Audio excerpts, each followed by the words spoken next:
Welcome to another episode of Black Businesses Matter. I'm super excited about our episode today.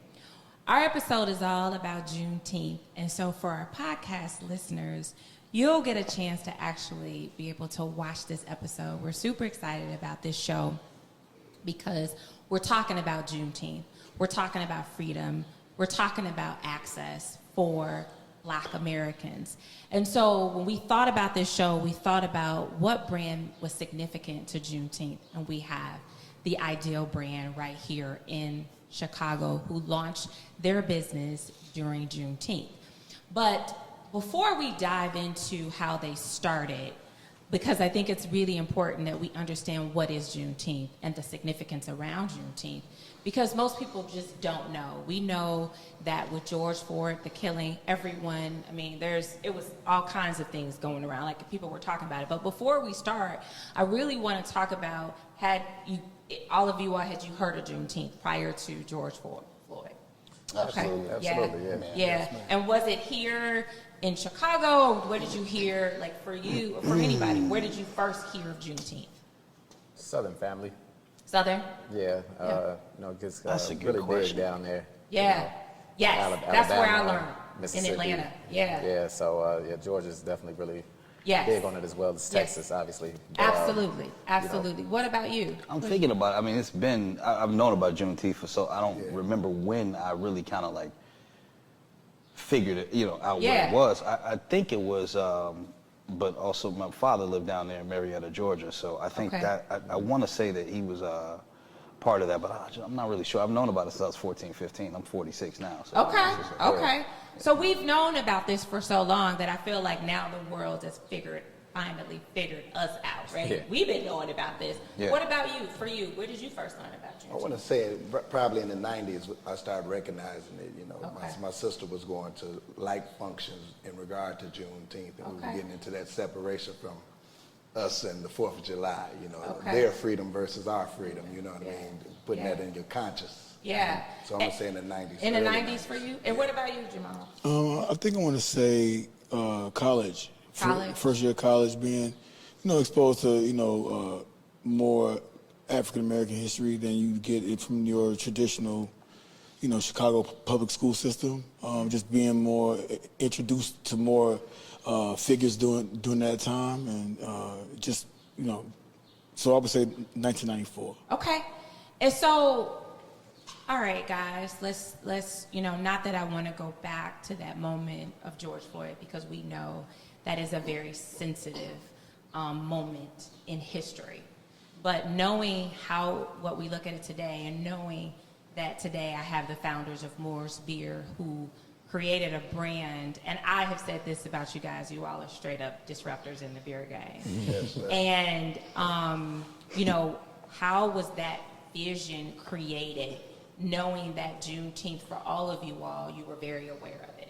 It wasn't like a trend, like, hey, we're coming out, like, it's Juneteenth, let's come out. You guys were very strategic. So I would like for our listeners to first introduce yourselves as the founders of Moore's Beer. So I would like for you all to just introduce yourself. Sure. Because we've got 3 founders at the table. Yep, Absolutely. co-founders. My name's Co-founders, yes. Damon Patton. I'm co-founder and CEO of Moore's Brewing Company. Anthony Sherrod, co-founder, chief marketing officer, Woods Brewing Company. And I'm Jamal Johnson, co-founder, CFO of Morris Brewing Company. Nice. And so let's tell me, what was that vision like for you all to launch this brewing company in Chicago, which is now national? Let me be clear. You launched in Chicago, but Yes. it's all over the world. It started. It there. started, yeah. Yeah. I don't know who wants to tell the story. So you can start, and then I'll get All right, into cool. the. So I was down in Miami. I moved to Miami in 2003. I was consulting for bars, restaurants, and hotels down there. COVID came, closed all the bars, restaurants, and hotels on Miami Beach, and figured it was probably time to reinvent myself. So for a little while, I was doing kind of like odd stuff. I mean, it was a real COVID scare back in March of 2020 when we kind of really started figuring out maybe a beer company was the thing. But the auspice was really, I drove Uber Eats for a while. After cleaning my crib for like 2 weeks and just being crazy on the Clorox and the doorknobs and light switches and stuff like that. And I delivered a bunch of beer, but it was like really, you know, I don't know, off-brand beer, like, you know, some... Low quality. Yeah, low quality stuff that you don't typically see African Americans drinking, quite frankly. And I delivered this beer to what I thought I was going to like a white toga party or something, you know. It was like 15 cases of this off-brand beer. And I ended up going to a villa on South Beach, you know, real, like a $20-30 million property, which surprised me. And then when I got inside the gate, there was a bunch of black people there, you know, shirts off, everybody running in bikinis and, you know, swim trunks and stuff. They were having a pool party. It was an Airbnb. They rented out the place. And so I'm helping this guy unload the trunk and get this stuff out the car. And my brain just starts working. I'm like, man, you know, is all this beer for y'all? And he's looking at me like, yeah, dude, like, yeah, you know. And I'm like, okay, well, where are you all from? And they were actually from Louisville, Kentucky. Wow. And that's when it hit me. I was like, maybe I just missed the whole faction of blackness that I just didn't really, you know, my father drank beer. Right. Like, he hams and like, you know, stuff like that. Yep. But, you know, I was a Guinness and like I was drinking different kind of beers than he was. But I left that, you know, stop with Uber Eats and I was thinking to myself, you know, maybe I could sell black people beer. So I started looking into it a little bit and I called my brother Jamal, who, you know, this brother as well, we've done several businesses over the course of our lives. I met him at 18. I've known Sherrod since I was 5, 6 years old. So, The brotherhood. yeah, it's real over here. Like it was, you know, nobody. If you haven't known us for a while, it's like, you know, whatever, you know. Yeah. But yeah, I called him and he was like, yeah, man, we could, you know, whatever. And we slept on it. He called me back like 4:30, 5 o'clock the next morning, like, we're gonna start this beer company and we're gonna name it Moores. I was like, yeah, we're definitely doing it. Wow. So just that, we gonna name it more. Yeah, just like that. So y'all didn't whiteboard this out? No, so It was. we had some We had ideas. some ideas. So like when Damon called me and I had a real good name. You had a just to make the You cut. see him shaking his head right now? well, I knew if we was gonna do beer. Well, first when he called me and said beer, it kind of rang a bell for me because I was already kind of searching for something to tap into some of this new DEI funding that was floating around in light of the whole George Floyd incident. Rest in peace to George Floyd, by the way. Yes, rest in like peace, we seen the whole like American cultural shift, you know, in that regard. So so when he called me about beer, I was like, man, that's actually, you know, perfect. So we started, Sherrod and I started doing research in the beer industry, finding that, you know, there's only like less than 1% of the, you know, beer industry is African American. So it super lacks diversity, equity, and inclusion. Yep. So I thought it would be perfect, but then I wanted to know, well, why don't many black people, you know, gravitate to craft beer? And you know, it was basically because, you know, it was not marketed appropriately, we felt. So so starting there, you know, I knew we needed to be like brand forward with our product, and you know, in light of the George Floyd incident, we needed to create something that resonated with the community, and I felt like you know, the Moorish history was something that we could like leverage, and you know, and also kind of like coupled with our like, you know, our creative vibe with, you know, hip hop and all that. So I just wanted to create like, you know, something that people could be proud of and kind of like, And be sexy. yeah, sexy, and create the vibe where, you know, they look at our cans like album covers or something like that. So it was just this whole like, and I was so excited. I like when I thought about it, like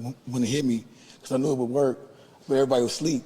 You know, so because it was late at night, it was like 3 in the morning. Yeah, it really so I was. couldn't like wait till like, you know, everybody That's what woke happens up. when you have 3 co-founders. You got one that's working the night shift, one that's Yeah. working the morning shift, and somewhere in the We middle. all are pretty much early birds, but Jay is really the one that like he'll get up. He'll be up there at 3:45, Yeah. 4:15. Like, dude, I gotta rest, man. I was up, and because I knew it was it. And then I remember exactly where I was when Jamal called me. It was like later that day. And he was just like, because we had been throwing ideas. After Damon called Jamal, Jamal called me and we were talking about the names and like what we wanted to do.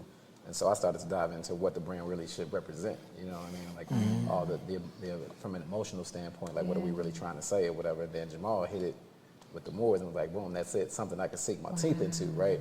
From a marketing perspective. So we started to develop this concept of like bringing forth a brand, like Jamal said, it's a brand forward, but also a badge brand, something that people can identify with, something that when they have in their possession, it's meaningful to them. Yeah. You know, it means it resonates with them in a different capacity, whether they drink it because they think that it looks good or that it's a high quality product as it is, but it says something about that person's character individually because they participate in more, not just the beer, but the activities that we actually produce and experiences we produce for the people. And we gonna talk about the experiences that you guys produce, but I'm gonna say this for our listeners: you guys are gonna really be able to hear their full story. So if you follow us on Black Businesses Matter, you'll know that we're gonna bring them back to hear the entire story. But one thing that, and I appreciate you all giving us that history around where it came from, kind of like this concept of craft beer. So when we think about craft beer, you guys launched for Juneteenth.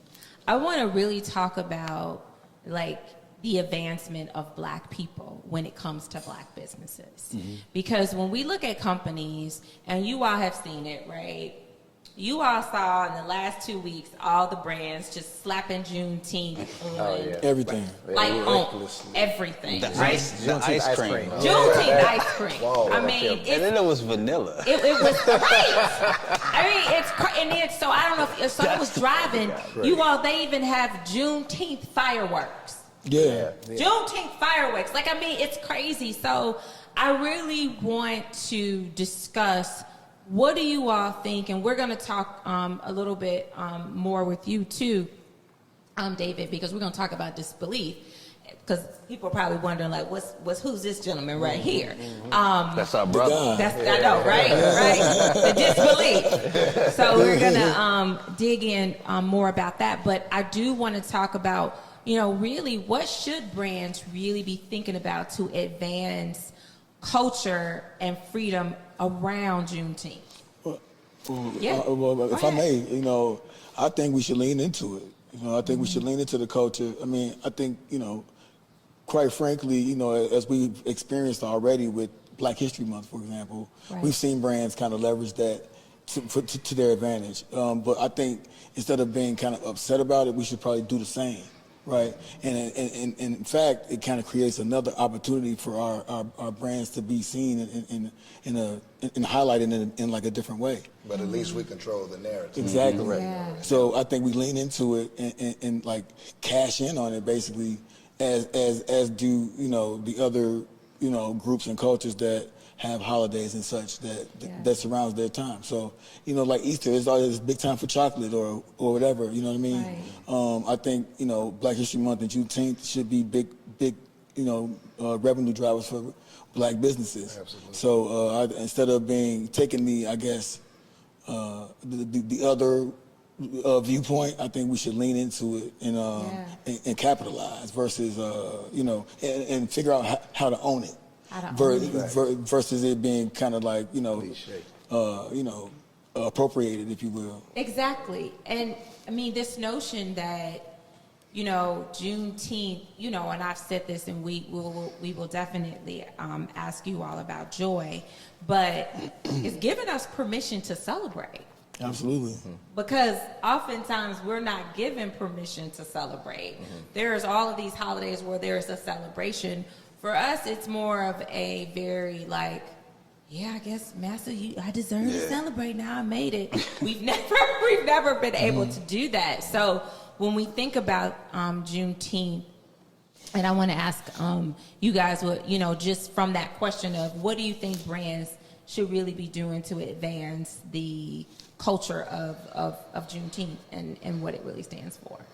I mean, just keep trailblazing, building business, because number one, without our own businesses, we really don't have anything. Yeah. The only ownership I ever really heard of was home ownership growing up, you know what I mean? Owning and building businesses wasn't even a conversation. Yeah. So in order for us to create jobs and create community environment where we can sustain our own, it starts with the businesses. So, Yeah. And this is business owners Oh, right yeah, here. absolutely. So business owners, it starts with business owners. But, and Damon, I definitely want you to say something, because I think that we don't see Juneteenth from the point of ownership. We see it from the point of, right, partying, and that's all fine, right? I love it, because we all love to party. We love the lifestyle that goes with it, but really making sure that it's about ownership. It's about advancement. It's about freedom. Sure. It's about access. Well, I think one thing that's, that probably needs to be acknowledged is the dominant society is doing just that. Like, the reason we got ice cream on the Juneteenth is because they know it's a good time to start selling stuff to black people. Correct. Mm-hmm. So, having something, first of all, Prohibition was what, 1929, I think, Yeah, 24, yeah, somewhere in there? yeah. So, I mean, they weren't letting black people make beer then, and they didn't until like the 80s, They also weren't allowing them to make tequila for a while, you know what I mean? So they weren't letting you do anything. But having the ownership of those kind of companies, having the ownership of the marginalized industries that are in this country today is, in my opinion, what it's all about. That's how we really do, inject our culture into these industries, into these kind of workspaces that we're not presently. And that's what this effort was about. It was just about making sure we were represented at first. Yeah. And then after that, it was like, oh, they like this beer though. So, we started kind of making sure that we were injecting our culture, into it. I mean, we straight hip hop, so it's like we needed to make sure that was coming through in what we were doing. And it's really like the blueprint for everything that we got going, really, And let's be real. I mean, baby showers, bridal showers, weddings, funerals, all have what in mind? Some level of Beer, wine, entertainment. spirit. Yeah. Celebration. Libation. There's some kind of celebration, and that goes across all genres, nationalities, and everything. And so we've never been able to own that space when we know that it's, we're going to celebrate. And so I do want to take this opportunity to introduce you, David Grant, as the Director of Corporate Partnerships for Disbelief. Yeah, strategic partnership. Strategic partnerships. Taking the And strategy in there. make sure we put that in there. As a tequila brand that's relatively new, I know that they are in Chicago, but they are also in other markets. Can you tell us a little bit about that? Yeah, so Disbelief Tequila started in Memphis, Tennessee, 2019. So it was Right before COVID. right before COVID. So the founders, Toriano Banks, Ralph Golden, shout out to my partners, they were club owners before coming into the tequila business. They were able to see, what was really Where the real money selling was. Yeah. in the club was tequila. So that intrigued their interest and said, hey man, let's get to Mexico and see what's going on. So it took about 3 years to create the formula you see today, you know what I mean, which is Disbelief Tequila, which has that name for a variety of reasons. But that's how it came about out of Memphis, Tennessee. So we were about 2 years in before we entered the Illinois market to join those brothers in launching on Juneteenth of 21. Yes. Of 21. Here in Chicago. In Chicago. Yes. And that was just from a promo standpoint. We Yeah. actually, So initially last year, that was kind of like a drip. Like you guys kind of dripped a little bit. Everybody didn't know who Disbelief was. No. So we were prospecting a year before we even got a shipment to Illinois. So we laid all of that groundwork. So by the time our shipment arrived and we were for sale, it was easy. The accounts grew like that. And today we have over 100 and maybe 130 accounts throughout the city, like 19 bennies. So the growth has been tremendous here and still growing across the nation. Okay. Yeah, it's good stuff. And as this newcomer in the tequila space, and we're talking about Juneteenth, how significant is that for the brand, for Disbelief? I think Juneteenth is just very significant for us, period. Like I said, building black businesses, we're the living, breathing example that it can be done in a space where many don't want you. You know what I mean? So Disbelief, the name Disbelief, is because a lot of people didn't believe in it in the first place. You couldn't even get a conversation to get distribution. So, by default, we became our own masters. So we got our own distribution. You know what I mean? We got foreign import, export. We can do our own thing, autonomous from anyone. But, you know, that's, you know, we're suppliers ultimately. So the grand scheme of things was to do like any other liquor. You create a great brand and you get distribution. But when there's none coming, what do? You do for sale. That's right. You know what I mean? So it's in alignment with the freedom that's associated with being emancipated with Juneteenth. We did that, you know what I mean? So shout out to my partners for that, for sure. Yeah. Because they broke the mold with that one. Yeah. You know and I think that... You know how hard that is, what he's talking about right now? It's crazy. Like, that's why there's nobody black doing this. Like, man. That's but here's the crazy part, guys, and I think that's is that most of us are disruptors. When we look at it, we all are breaking some mold that has been there, and it's difficult, which is why we're going to talk about why you got to have black joy to be able to do this. And that's a real thing, because we don't talk enough about the black joy of why I get up every day to do what I do, because that is also significant. But what we haven't been able, so to your point of knowing that from a tequila standpoint, when I think about Juneteenth, right, for someone who's worked in marketing, what I'm saying to myself is this: there are no ad dollars. There is a bunch of ad dollars that is devoted to NFL, NBA, festivals. But there is right now in wide market for you to create ad dollars for Juneteenth. Like a lot of opportunity, not just to put Juneteenth on a product, but really create something that we all can literally celebrate. And that's something that for my point for even asking how long, is the fact that we all have been, we're aware of it, but we have nothing in America that we travel to be able to celebrate Juneteenth. And not even travel. My fault. No, I'm sorry, but that's what I think, and just to answer your question even further, that's what the intention, we wanted to create it, right? Yes. So we were deliberate about Juneteenth because in 2020, Juneteenth started to become a thing, right? Yes. So she was like, okay, let's like launch. A thing. So let's launch Juneteenth 2021 when we were creating, and then ironically it became a national holiday. Yeah. But going back to something though, and again, not just just with regard to the freedom, right? And highlighting that part of that freedom too is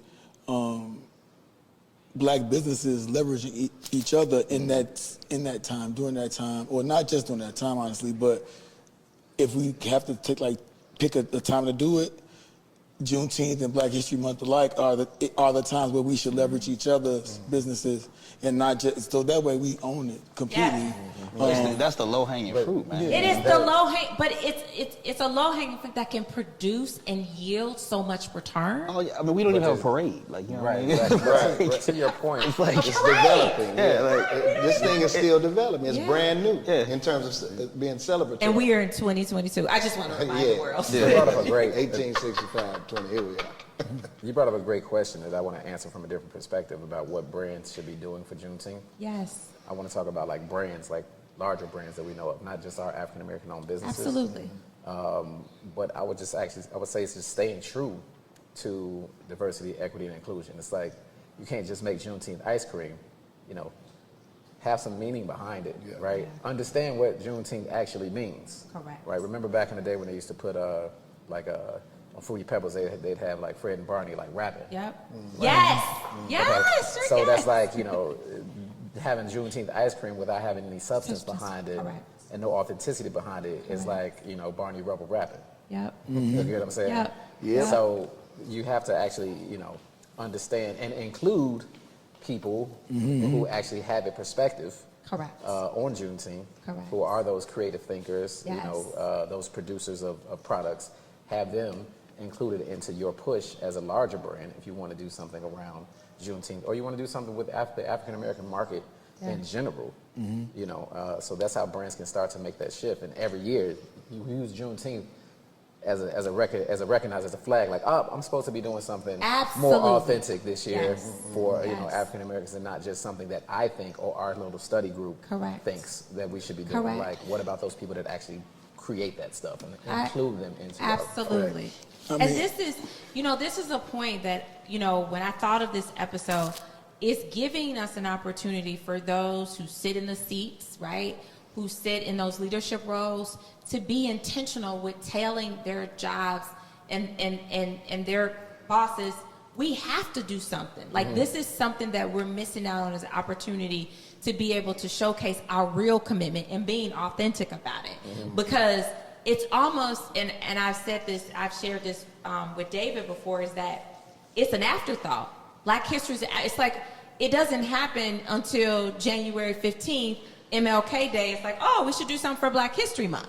No, you should be thinking about that in September to be able to roll out. So Juneteenth, you should be thinking about that in Black History Month, that perhaps we should leverage something for Juneteenth. And I'm so glad that you talk about it, because when you talked about other brands, the other part is supply chain. You should be able, during Juneteenth, is to be able to create an opportunity for brands to be part of your supply chain, who provide beverage, services, to be able to come to the table and celebrate that. And celebrate that. No, absolutely. I mean, I totally agree. But I think it's incumbent on us, the that's community, what I was to going kind of with. Like, create that demand, if you will, right? Yeah. You gotta kind of If lead they- from the front. If they see how important we take it, Yeah. I think that'll, I mean, we curate culture. Yeah. So We about to start a parade, I'm telling it's you right really now. on us, right? Maybe that's We gonna. Like, that just happened right now. Just I'm happened like, right now. Should we we gonna just do do a it. parade? We gonna to figure do it it. out. Yeah, Yeah, we we gonna Hey, do it. can we do a parade? Absolutely. All Why right, not? you Let's heard do it it. first. Because the undercurrent of what we're saying, we're still speaking about this from a white spaces aspect. Yeah, that's what I'm saying. We don't need any No, of we that. don't. They gonna come we to us. literally don't need any of that. Yeah. We just literally need to do it and keep pushing. And just like everything else, they'll catch on. Yep. So a Juneteenth parade that we put together that's like great.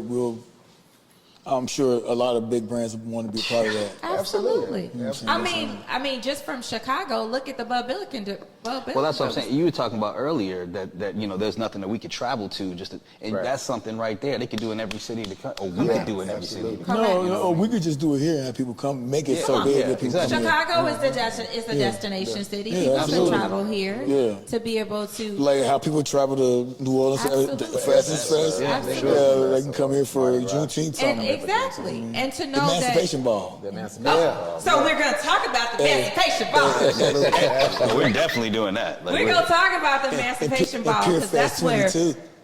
that's right here.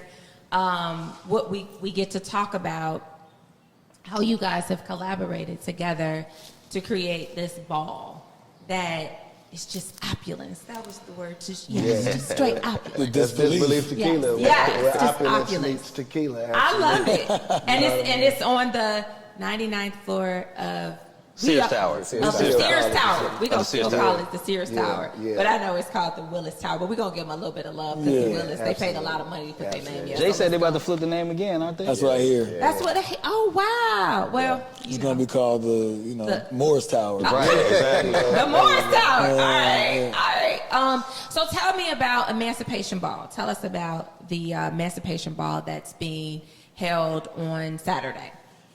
The vision behind that. What we wanted to do was definitely just thinking of, we knew we wanted to celebrate our 1 year anniversary, but we also wanted to include other black businesses in our celebration, and just kind of considering the fact that, we've made, this is a milestone for us, and what other milestones out there for other black businesses, right? But then how do we showcase that, like, that we've kind of made it, to this point? Yeah. So we chose a location that was just as iconic as we view our brands, as iconic as we view other black brands, such as Disbelief, such as Alexander James, who'll be joining us as well. How those brands should be represented for Juneteenth. It just also happens to be our anniversary. So we wanted to create an environment where people could, dress to impress, get dressed to the nines, come out, feel good, and experience life on high, pun intended. You know. No pun intended. Right? Yeah, no, I mean, and to cover what my brother said, I mean, you know, again, there's opportunity to create an annual celebration, you know, of Juneteenth and of black businesses, of black excellence. We felt like this is a great starting point, but we intend for it to kind of grow. Yeah. into This is something- just the inaugural. You know? Yeah. This is just it. Yeah. This is just the beginning, right? This is the genesis Yeah, I of mean, it. and it This should came full outlive all circle, of us. honestly. It came full circle, honestly, because like when we launched on Juneteenth last year, They were there. We were shoulder to shoulder on the deck. It's true. So we were shoulder to shoulder on the deck. You know? Yeah, so it just made sense for us, you know, to like, you know, I mean, we didn't want to bring every business in, but you know, we wanted to be, you know, we felt that there was synergy Yes, based on the way that like the early success they had, the quality of the product and things like that. So it was great to be paired The with. spirit of collaboration. Absolutely. Yeah. So, Yeah. and I like to mention too, we're also collaborating with Alexander James Whiskey. I saw that. I saw that. Another Shout out black-owned to them. Yeah. spirit provider. So he's doing quite well his first year as well. saw that. So we just want to celebrate that. You know, we want to pretty much exhibit that, you know, black brands could do it like that. You know what I Yeah, mean? with excellence. Absolutely. With excellence. And together. we coming together. Exactly. You know. So we're breaking down all stigmas and stereotypes that say that we don't do this, we don't do that. We rock with each other. We gonna be rocking with each other forever. Yeah. We're in the same space. We're in the same skin. It's natural. I love this dialogue because I do think that we need more of this, which is why, you know, I wanted to start Black Businesses Matter, because I really truly believe that, you know, for every person, every guest I've had, it's all about ownership. They've all said it. And to be honest with you, it inspires me. So when I hear stories, it tells me that I'm doing something right, because literally I get to hear that other people have, you know, this affinity to be able to build wealth and build legacy that we just haven't seen. And so we do ask this question for everyone, and I do want all of you all to ask this question: is why do Black businesses matter? And I'm just going to start from. How about I start from you? Hey. From the Disbelief brand. Absolutely. Like I said earlier, you know, in terms of legacy building, like when we grew up, we only learned about home ownership. But the backbone to everything is business ownership, as well as home ownership. But business ownership is super important, because then you're controlling, you know, the revenue of your community. You know, I'm tired of hearing the stories about how the dollar in the Asian community circulates this many times versus our consuming as, I'm sorry. It's okay. This is my show. Yeah, I was wondering about You know that what I too. mean? Like, Versus how we my consume to the degree we making everybody else rich but us. But imagine if we're controlling that circle, you know, so that's why Black businesses are important, because we're as dynamic as any other race of people. We don't all like the same shit. They are, you know, we just don't. Yeah. But we need that variety. We need those options. And that's when we will start to flourish. So that's why they're important to me, you know what I mean? Because it contributes to all of our lifestyle, all of our tastes. Absolutely. You know what I mean? Anybody else? No, well, I think Black businesses matter because, I mean, I think it's the roadmap to freedom. You know, honestly, you control your destiny. You know what I mean? I think, you know, we work so hard, you know, in school and all these other places that we go to get all this knowledge, and we just kind of like give it back to them, you know. But no, but I mean, aside from that, I think one of the greatest contributions to society is to own a business that pays people who provide for their families. Absolutely. You know what I mean? That's like, for me, is the highest level of being a part of this culture, this society, this fabric, right? And I think it's important for us to do that so that we can control our destiny a little more and control our narrative more. Yeah. You know, again, you know, I know business gets a lot of flack, you know, from the dominant societies, you know, left, if you will. You know, that kind of begrudges business and begrudges money, honestly. But, you know, in my humble opinion, I think that's to keep control of us and to keep us in a space where we are, right? But in order for us to break through it, we got to control our own stuff, right? And business is the way. So Business is the way. That's good. Right? For me, Black businesses matter. It's, for our kids, man. Representation to the youth. They often see, most images they see is breaking, color lines with sports, or breaking color lines with music, or breaking color lines, with school and education and stuff like that. But they don't really see that color line broken when it comes down to business. They don't know that like one of them can be the next Target. Yes. Owner of Target. One of them can be the next owner of Amazon. Amazon. They don't see that because there's not a lot of people out there on display for them to model after. And so, a lot of the kids, well, I shouldn't say kids, but a lot of the young folks that we talk to that are interested in the fact that, like, well, how did you get into beer? It's like, you don't have to be a brewmaster, but you didn't even know that was an opportunity. Correct. To become a brewmaster. You didn't know the opportunity was, to become the cat that actually builds the machinery that creates the beer. There's so many jobs and roles within the industry, right? But they don't see that, so they don't really know that those opportunities are there. So that's why, to me, Black businesses matter, to be able to show a representation of what our children can be. That's awesome. Absolutely. Amen. I mean, they done stole my thunder like 3 times.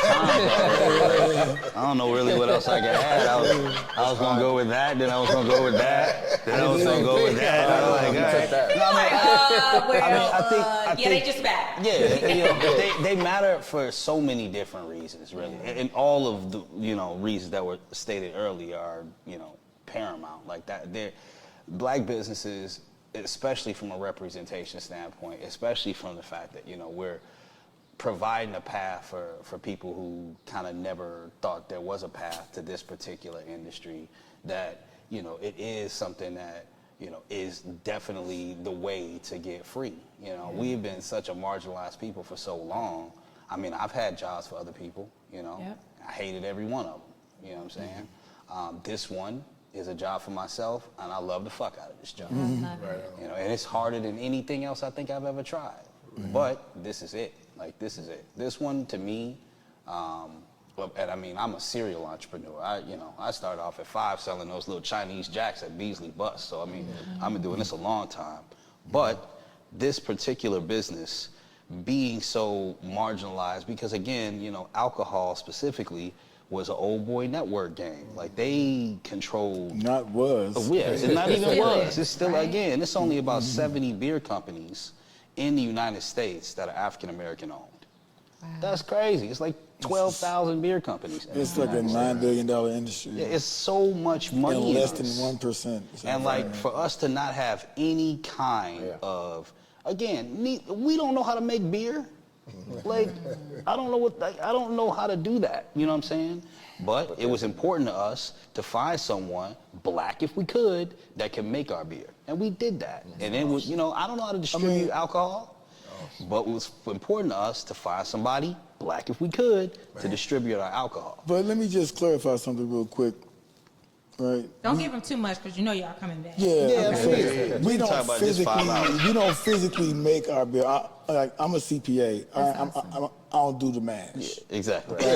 But Match the numbers. I match the numbers. But not only that, the beer that's being made is from our brains. Absolutely. Right? Like, we tell them what to do. Yeah. So I just want to make sure everybody know that part. Yeah. Like, They try to knock us for that one. We have a resident sommelier on our team, and that we come up with flavor profiles that Shout we out know to Derek. will pair well with food. That's awesome. Right? So we go sometimes to our co-packer and say, hey, we want to make this, this, and this. And they're like, what? Wow. And we're like, yeah. And they're like, all right. And to them, they might think it's not going to work. But then they're like, oh, shit. When they tell you they'll do whatever you say because you're paying for it, that's when you know. So I just want to say that because Damon likes to say that a lot. We don't make beer. Yeah, we know. But they knock us for it, so I understand. But I like that you brought that out because, when you talk to, He don't. Our man from Tesla, he don't make the Tesla. That's my point. No, right? exactly. Yeah. So we get caught in that, and I don't know why we get caught in that. Like we put either. black businesses like, I don't like them because they ain't really making a beat. Amazon ain't really making it. They just getting products from Walmart and putting a price on it, and there you go. No, I'm not standing in front of a stove in a tank doing it. Yeah. I pay somebody to do that. But at the same time, But it's my beer. we make the beer. You know what I mean? But it's the same thing when we think about food, right? I tell them the ingredients to go. That's my product, but I'm not going in there and cooking. Somebody else gonna cook. There's a line chef for that, Exactly. right? Exactly. And I think I'm so glad that you bring that out because I don't think that we get an opportunity. We don't understand business enough. But that's why I think Understand black business businesses enough. matter. That's what I'm trying to get to. That's why. Because there's so many things that we could be doing as black business owners that I think, the path from, the school path to going to work for somebody else is so defined in our climate. My mother bred used to be tell me all workers. the time. Exactly. You go, you find a good job, you work 20 years, and you retire with a pension. I was like, no. What I'm saying? But They can't comprehend that. Exactly. Right. Yeah, just understanding and just real quick, in light of black businesses mattering, some people out there might have ideas for businesses, but don't see a path forward because they think it's too large. Right. But it's not. But it's not. Not. Right. You ain't gotta own a bread factory. You feel me? If you got a recipe that you make good bread, you find a factory that will make the bread for you and put your name on it, and it'll be yours. Put it in the store, right? Co-packing is like one of the illest ways for us to break into the products Any industry. because we don't actually have the money to even buy the equipment and the warehouses and all as such to even do the production like See, that. that goes back to my point about those larger brands affording that opportunity for you to work with them. It's like, so if you want to take it seriously and take it beyond Juneteenth, it's like, there's some young black entrepreneurs out there that have an idea about fashion, that have an idea. So, hey, Ralph Lauren, why don't you let them use your shop? Correct. You get what I'm saying? Correct. See what Ralph Lauren is going to do. That's the collaboration that we need. That's the collaboration we need. Exactly. That's equity. That is inclusion and that's inclusion. equity. That's No, what I mean about absolutely. being And serious that's about that. what we and I'm not saying there's nothing wrong with someone giving you a check. Because we take checks too. We like All checks, right? long as my But name's don't just spelled right. hand us a check. Hand us an opportunity that we can turn that check into many checks. Absolutely. That's the thing, because the one check to put a plaster I call it shut up money. Right. Okay? Shut up, do this, that's it. No, we're talking about creating opportunities where this check makes other checks and more checks and more checks. And that's something that we don't see enough. It's almost like you should be happy you got that check. Right? Well, sometimes one check is enough, though. No, don't disagree with you. exactly. But at the same time, keep bringing the checks. Don't, right? Sure. It literally is an opportunity to say, well, we did sign them up with a $50 million deal. And I say this because I'll take it. You know what I mean? I think about Mael. Like, she was like, no, we're going to take this check, and this check. Because we believe, they give us one, we just real happy. I'm just happy for the check. But we have to understand that we are deserving of many checks. Well, it goes back to that age of wisdom, like teach a man to fish. Yes. There you go. You know what I'm saying? We won't need. But see, those sometimes the dynamic is, when we're talking about the dominant society, pardon me, sometimes you just want them to give you a check and get the fuck out the way. Right. That's Because true. you're That's a good leading point. leading the ideation of whatever it is that they give you a check for. And that's a great point, because they even tried to steer us away from putting the black man on the several bid king. times. I was not, Almost got I was me. not for that. Yeah. Almost So got me. it was to the point to where it's like we had to really, stand our ground and say, no, we know the audience that we're talking to. It's been very well defined. Our messaging has been very well defined. What we're communicating is very, very well defined. Our brand essence and story has already been developed and told. We know what we want to do, and we know what our people want. How are you going to tell us what we want to eat? Right. Especially when you haven't sold to black people. When you before. haven't sold to black people. The rationale was like, well, white people would rebuff it. You know what I mean? They wouldn't. buy it, they'll see a black man on the can and they'll be like, oh, you know. And I mean, from my perspective, I'm like, that's not true. Yeah. Because I buy Corona in Lincoln Park and I buy Corona on 75th. And that's a Mexican beer. Yeah. So you can't tell me a black beer can't be sold in both places too. Yeah. So we're going to stick with our guns, like we said, and that's what we're going to do. Which leads us to, you guys are in for a treat for this Emancipation Ball. So if you don't have your ticket, I mean, I don't know about you, but after listening to this interview, I think you want to, just to be amongst these founders and these partners who've built ownership in their own rights. It's only about 30 of them tickets left, too, by the way. Oh, So, well, yeah, I mean, so, sorry. we need to, I mean, Yeah. so here's what we're going to have to do. We're going to have to sell some tickets for 2023. Absolutely. We're going to sell some tickets for 23 Right and back set it up for folks. But if you didn't get your tickets, what I will say is Emancipation Ball is coming back in 2023. Absolutely. In 2024. Bigger and better, actually. Bigger and better with the whole weekend. We talked about, you know, what we believe that we still need to do. So there's more things that we're going to be doing around that. So if you haven't gotten your ticket and they're sold out, I'm sorry. Go ahead and I get 'em. apologize.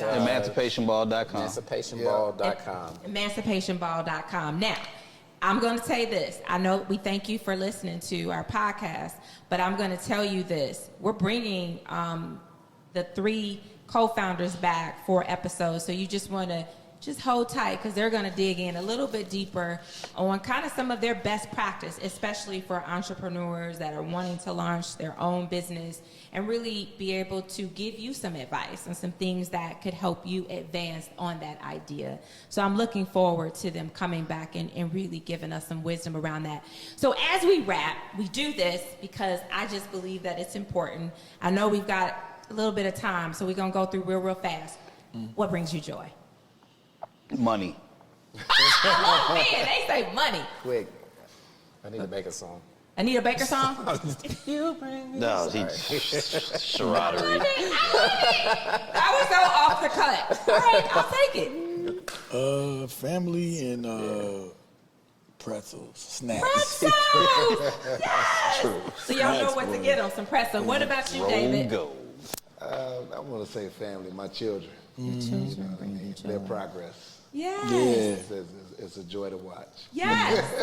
So I love when I interview I got a men because real they answer just for cut you, to the though. chase, which I love. Yeah. Literally. The money, he stole the money. He stole the money. He After stole that, the it's money. just- it's It's the right That okay. goes kids. without saying. It's like, Yeah. So I just want to say this, fellas, in my final, as we close out this, obviously, I just want to be able to use this opportunity. Where can people purchase these lovely spirits for man. Juneteenth? You Where- didn't get tickets to the Emancipation Ball, so why don't you go buy, some more spirit and some disbelief and have your own Juneteenth at home? How about that? Absolutely. Have your own watch party. Absolutely. So where can they purchase it?